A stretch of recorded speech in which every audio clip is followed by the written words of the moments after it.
When I was shuffling out the spread for you, I saw this image.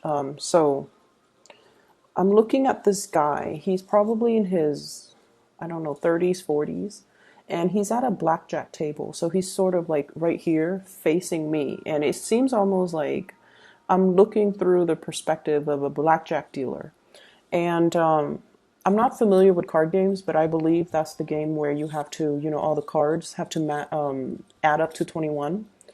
And you want to get closest to 21, as close to the number 21 as possible. And you're betting, and you're playing against the dealer pretty much. And I see this man, he's got like already four cards that are in front of him. And he's saying like, hit me. And then the dealer gives him another card. And it's still a small card. It might have been a 3 or a 4 that was dealt. And then he says, hit me again. And he says it again. So when I saw this image, I immediately thought that you're taking a big chance, you're taking a big risk because you feel like the gamble is worth it.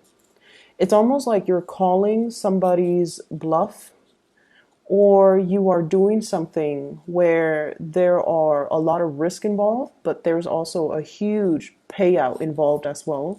So you're kind of weighing out, these options. Like, if I don't do it, I've got I would have gained nothing. But if I do it, there might be a little bit of a loss if I lose, but I could win really, really big if I do it. So if I take this risk, it will really pay out for me. So that's what it feels like. But the weird thing is, I didn't see any chips on the table. I didn't see any type of money being exchanged. So I don't feel like this is a monetary risk. I just don't get that element. But for some of you, it very well could be a risky, like a financially risky endeavor that you're undertaking. But I just feel like this is something a little bit more from the heart, which is, a gamble on relationships, a gamble on love, a gamble on something that you feel deep down. It's almost like calling somebody else's bluff. Okay. So when I translate that message into the cards, some of the things that I'm picking up here is there's definitely communication between you and another person. And I feel like the communication has to be very, very, very well thought out. And the communication has to be very tact. So it's almost like you're sitting there trying to communicate with another person. And I almost feel like this element, you guys are naturally very cautious to begin with. And I literally see like somebody typing an email or texting and spending a lot of time making sure that the wording is just perfect. Spending a lot of time making sure that, everything is spelled out correctly, everything is grammatically correct, that there are correct punctuations, there are correct numbers and figures and things like that. So there is something that you're doing very meticulously, that you're doing with the utmost care because somebody else is going to review it or somebody else is going to read it. So I feel almost like this element about, wanting to communicate with somebody, measuring your words, weighing out the word choice, weighing out what you're going to say, and being extra careful about how you come across and how the other person is going to receive your message. It's almost like wondering, is this the right tone that I should use? Is this the right way in which I should communicate? Am I getting my point across? So you're really reassessing this piece of communication that you're sending off to somebody. And what I feel here, we do have, let me see, we do have two people that you're dealing heavily with for this week. I have here the King of Swords. So this is an air sign, Aquarius, Gemini, and Libra. And then I have the Queen of Cups, Pisces, Cancer, Scorpio. So these two figures will be very, very prominent in your life for this week at least. And what I feel is there is somebody that is they come across almost like they're always analyzing things. They might tend to overanalyze, and they might, they're very intelligent, but I almost feel like they're a little bit more on the pessimistic end, okay? They're sort of like, oh, it's not going to work out. We should have a plan B. So in a way, they're very cautious as well, but I feel like they err a little bit more on the pessimistic end. And so they don't really do anything rushing right in. They're not impulsive. They take their time whenever they're confronted with a problem, whenever they're confronted with a crossroads, or whenever they communicate. So I feel like they're very measured, very methodical, and extremely, extremely like analytical. And they could read something and analyze it to death, or they could like look at one situation and come up with like multiple scenarios where things can potentially play out, or where things can potentially go right, or where things can potentially go wrong. So I feel like this is almost like a strategist. It's somebody that has a lot of insights, a lot of foresight, and also they plan for every possible scenario.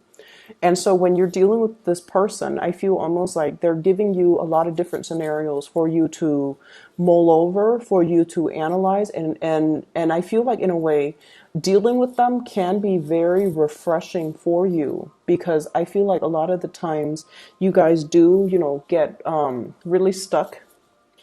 It's almost like that tunnel vision. You want to have things a certain way, and especially when you have an emotional pull towards something, it's almost like you trust your intuition so much that you're like, nothing can go wrong. My intuition is really pulling me in this direction. So I feel like that's where I'm meant to go. Okay, and this is you going for something. This is the Knight of Cups, and I feel like this is more your energy going passionately towards something, seeing something that you like. It triggers your senses, and you're just like, that's it. My intuition, my heart is telling me to go this way. There's nothing here that indicates otherwise, so I'm going to go for it. But I feel like this person is telling you, yeah, but if you do this, there are all these other things that you have to consider. And I almost feel like you deal with things that are in front of you, whereas this person deals with things almost from like a bird's eye view. They're looking at the totality of a situation. And they're like, well, if you take that route, further down the line, there's going to be some blockages. Whereas if you take this route, it's a little bit more circuitous.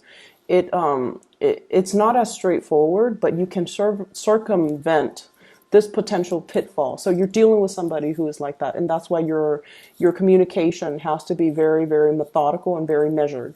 I feel for some of you, this is almost like a person that you're trying to please.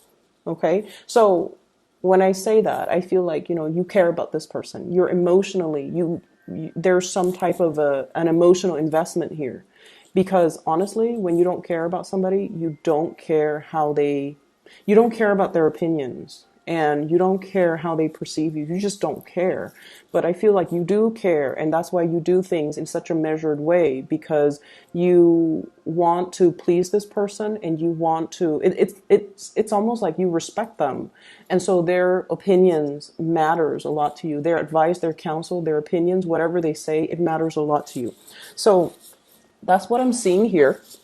And if it's communication you're waiting on, it's going to take some time.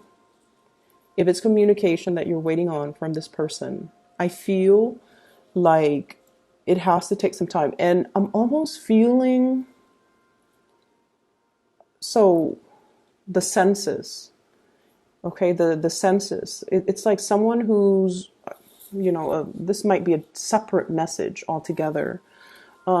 There is somebody that is really pulling or really appealing to your senses. So they could be, very aesthetically pleasing to look at. Okay, so like you might be attracted to them, but I feel like it's a lot more than that. There's something about them that's very unique. And I feel almost like there's something about them that is very nurturing, that is very pure and innocent. And this is what I'm drawn to. This Two of Cups. It's somebody that is not afraid to be vulnerable. It's somebody who's, she's completely naked and she's okay with it. And it's almost somebody who's like very, it's like a naturalist, somebody who enjoys the simple things in life. They're not bogged down with status, money, power, prestige. They don't really care about those things. They have more of a heartfelt energy with them. They like simplicity. They like minimalism. They just, whatever the normal average person values, this person isn't like that. And so in a way, they're really unique. They're quite independent and they're quite fearless. And I feel like that's why you're really drawn to this person. Um, I almost feel like this person, their attention is kind of focused elsewhere. That's what it feels like to me. It's like you're charging straight forward to this connection. And I feel almost like their attention is elsewhere. So if this is like somebody who is an ex, if this is somebody who is brand new in the picture, that is really striking your fancy, or you find yourself very attracted to them, I feel like it's going to take a big grand gesture for this person to fall in love. It seems like this is not somebody that falls in and out of love easily. It's not somebody that's like that. And so it takes somebody pretty spectacular. It takes something spectacular to really capture this person. And every time I see birds or I see imagery with wings, it's somebody who might be flighty, or somebody who might be fickle, or somebody who is kind of afraid of commitment. Okay. And so going back to that image where you're at the blackjack table and you're just like, hit me, and you're calling the dealer's bluff. It seems like that to you, to me, where you're just like, you might be calling somebody else's bluff, or you might feel like somebody is being false, where they're pretending to be a certain way, but deep down they are a different way. And they might not even be aware of that they're sending out mixed messages, that they're sending out mixed signals. But I feel like you guys can really, you have really keen intuition, and you can kind of splice at the truth. And you can, within like 5 minutes of meeting somebody, really analyze them, even without meaning to. You can kind of like sum them up, and you would be very accurate with your assessment as well. But I just see this situation where it's almost like you might have it in your emotions that they are a specific way. And once your emotions are set, it's really hard for you to see outside of that framework. And this is true of all fixed signs. Okay, like the air signs, so like the Aquarius, the Leos, or even the Taurus. But with the air signs, once they form their opinions about a certain topic, about a certain stance, about a specific person, they don't really change. Okay, and then I feel like that's the same way with Taurus. Once they're fixed on a course of action, they don't deviate. And then I feel like, once again, you're at that blackjack table.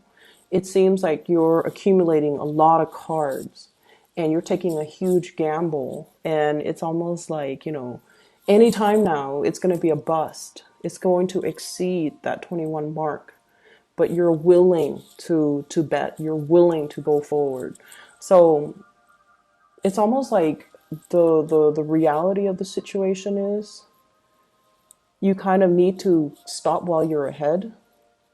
But then I feel almost like something is telling you to keep going. And if this is a work situation, I would say be very, very careful about, trying to do something on your own. Having somebody to kind of step in, especially that strategist that's telling you, wait a minute, you've already like got 4 or 5 cards. Anytime now it's going to be a bust.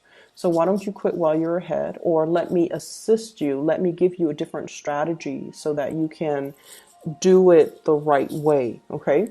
So a lot of the times too with Scorpios, I just feel like, you guys do have a lot of pride. And I feel like, you're generally very independent and very stoic. You like to be able to do things on your own. You value self-sufficiency, and you do value independence as well. You like to, test your capabilities, and you pride yourself on being able to be kind of like that expert in your field. And it's really hard for you to ask for help. It's very, very, I rarely see fixed signs asking for help. Okay.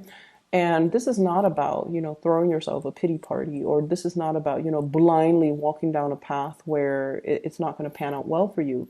This is more about being smart, having a strategy. And if we feel like we're in a situation where our blood pressure is rising, where there's a lot of risk involved, maybe you need to consult somebody who might be an expert to be able to give you these hints, tips, guidance, counsel. I do see a need for financial planning coming into the picture. So what I have here is the Five of Pentacles. And the Five of Pentacles is, dealing with some type of a financial hardship. And then I have as well the Three of Pentacles. So this is sort of like, if we're doing this all on our own, the outcome is not looking too great. However, if we enlist the help of other people, it's almost like, one person cannot lift the weight of whatever this is. One person cannot mend a fence. One person cannot do it all alone. You risk injury. You risk accidents. So it's really important to ask for help. It's really important to say, you know what, this is a little bit too burdensome or too heavy for me. I'm going to need you to step in. So, asking for help, asking for assistance. And it could just be a helping hand. It could be financial assistance. Taking out a loan, for example, or even finding ways so that you can, better manage your financial resources, finding ways in which you can, I'm seeing greatly shift money around, shifting money from savings to checking, shifting money from shifting funds around. So I'm also seeing like retirement pension and things like that, so that you can pay for something unexpected. And I also see like needing to do housing repairs, needing to repair fences. Things might have been blown out during the things might have been knocked down, things might have trickled in. So I feel some element here about having to repair some type of a dwelling. And you might need to, dip into your savings account in order to do that. And so a financial advisor, for example, could help you, find money, or get a loan for a really, really low interest rate, or even show you how you can write it off. So I feel like there's a need here to consult somebody rather than taking a gamble, rather than, sitting there and not looking at the all the cards that are on the table for you. In the work environment overall, you're getting a lot of love and a lot of support. Okay. And I know that sounds weird, but what I feel is you're very well received. So the people that are around you, there's a lot of collaboration. There's a lot of like creative problem solving. And I feel like, you guys like that. You guys like to solve puzzles. You guys like to figure, like, take things apart and try to figure out how the mechanics work, how things fit together. So I almost feel like there's a lot of these creative problem solving, using tools or using things for one purpose. And then it's almost like transferring that thing to a different to use to a different purpose, and it works. So there's a lot of creative problem solving. There's a lot of like talking things through with another person, and the person can provide you with a lot of insights. Okay, so I feel like it's a very collaborative week, and it's really not indicating to me that you should keep information to yourself, or you should try to test your luck and do it on your own. Because like I said, you're getting a lot of love and a lot of support, and you're being looked at very, very favorably.